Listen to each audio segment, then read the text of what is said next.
Bom, e como eu estava falando, com relação ao perfil dos pacientes, que deve se atentar para a questão da adaptação também, certo? Então, mesmo se essa estratégia for indicada para a pessoa, ainda tem a questão da adaptação, certinho? E o seguinte, quando o perfil do paciente, aliás, com relação ao perfil do paciente, se a pessoa não possui os bons hábitos, ainda não possui bons hábitos que já estejam aí bem moldados, então quando a pessoa voltar a se alimentar normalmente, então o que é que acontece? Ela pode voltar a ter os hábitos errados e, consequentemente, engordar. E aí seria um tiro no pé praticar o jejum intermitente com pessoas que não têm bons hábitos alimentares já bem moldados, certo? Porque quando voltar a se alimentar vai ter hábitos errados e não vai adiantar porque vai engordar.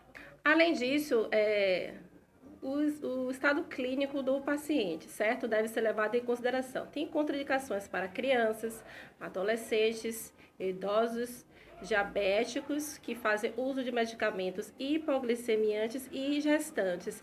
Então, não devem fazer a estratégia do jejum intermitente.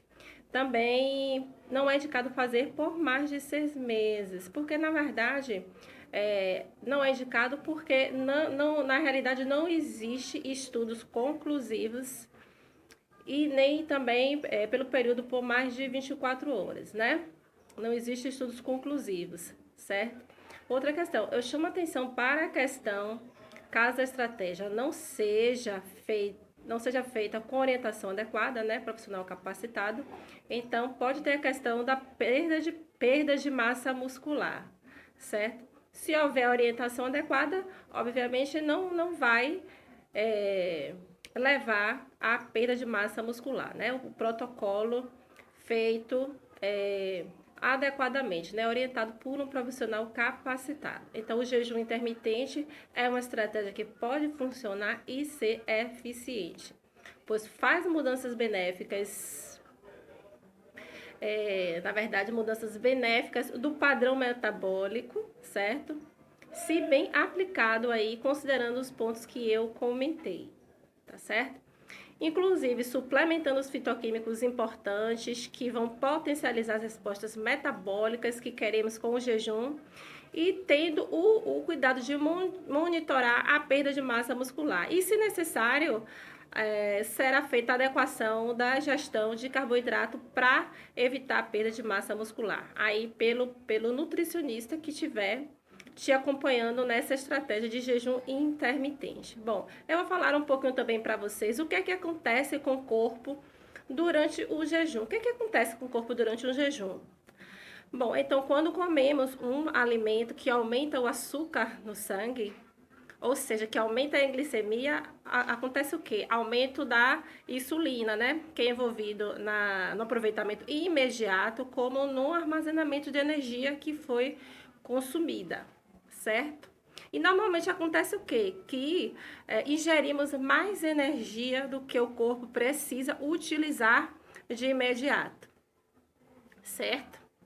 Então, portanto, o restante dessa energia aí que foi ingerida em excesso é armazenada no fígado, no tecido muscular, em forma de glicogênio para uso posteriormente. Então, esse armazém aí vai ser usado posteriormente, tá? E aí, durante os estágios iniciais do jejum, a glicose sanguínea e a insulina cai. E à medida que as moléculas de glicose e de glicogênio é a glicose armazenada, tá? Então, à medida que as moléculas de glicose e glicogênio se esgotam, o corpo passa a utilizar justamente a gordura como fonte primária de energia, tá? Então, bom, eu também vou pontuar para você aqui os benefícios do jejum intermitente, certo? O que é que os estudos atuais têm apontado aí como benefícios dessa estratégia, jejum intermitente? Um deles é o aumento de até 5 vezes nos níveis do hormônio de crescimento, o GH, durante o jejum. O que ajuda aí? Na perda de gordura, no desenvolvimento de massa magra e no ganho de massa muscular. Isso é muito interessante. O aumento aí de até 5 vezes do hormônio de crescimento durante o jejum intermitente, tá? Outro benefício é o reparo celular, certo? Então, os estudos daí também têm mostrado que o jejum leva também ao organismo a iniciar um processo chamado autofagia, que é a degradação e remoção de componentes não mais úteis da própria célula, tá? Então, o jejum leva o organismo a iniciar esse processo de autofagia e, consequentemente, ocorre o quê? Importantes processos de reparo celular para manutenção da saúde celular. Isso é muito interessante. E também pode melhorar também a adaptabilidade ao estresse. E, consequentemente, isso leva a uma maior proteção imunológica contra doenças, tá? Esse reparo celular que é proveniente do jejum intermitente, certo? Então, isso pode levar a uma maior proteção imunológica contra doenças, certo? Os estudos também têm apontado para esse resultado, tá?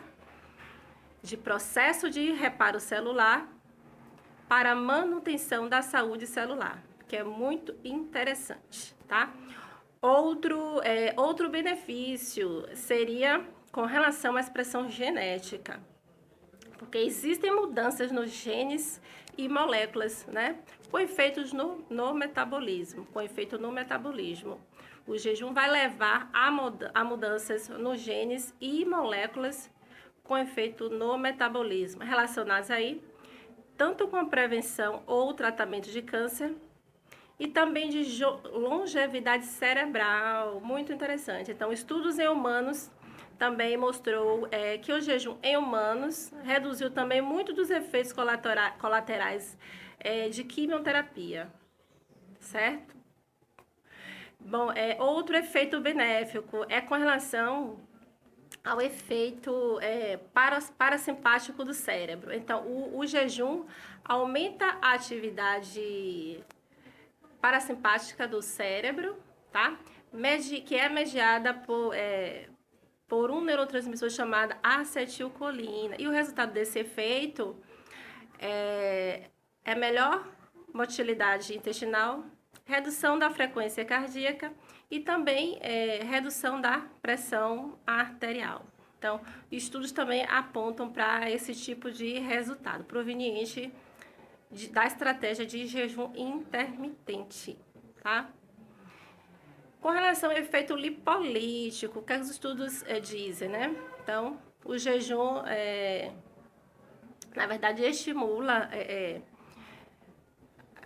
na verdade, ocasiona a liberação localizada de noradrenalina com efeito de promover maior mobilização de gordura, né? E aí poupando justamente o glicogênio muscular, tá? Esse, na verdade, é justamente o efeito sobre as gorduras, tá? Que é muito interessante também aí. Na verdade, vai causar o efeito de promover maior mobilização de gorduras devido aí a estimular também o sistema nervoso simpático sobre as células adiposas com liberação localizada de noradrenalina, tá? Isso e, consequentemente, isso promove mobilização de gordura e até mesmo poupando o glicogênio muscular. E com relação à saúde cardiovascular, então, a indicação de redução de níveis de parâmetros para doenças cardiovasculares também, que inclui também níveis elevados de açúcar no sangue, tá? E a gente sabe que o açúcar no sangue, níveis elevados de açúcar no sangue, é altamente danoso para as paredes vasculares, não é? Certo? Então, e um dos parâmetros justamente que o jejum intermitente tem impacto é justamente nos níveis elevados de açúcar no sangue, certo? Como também da pressão arterial, das concentrações de triglicerídeos, do tecido adiposo, como eu citei, com relação ao efeito lipolítico no tecido adiposo, perda de peso, além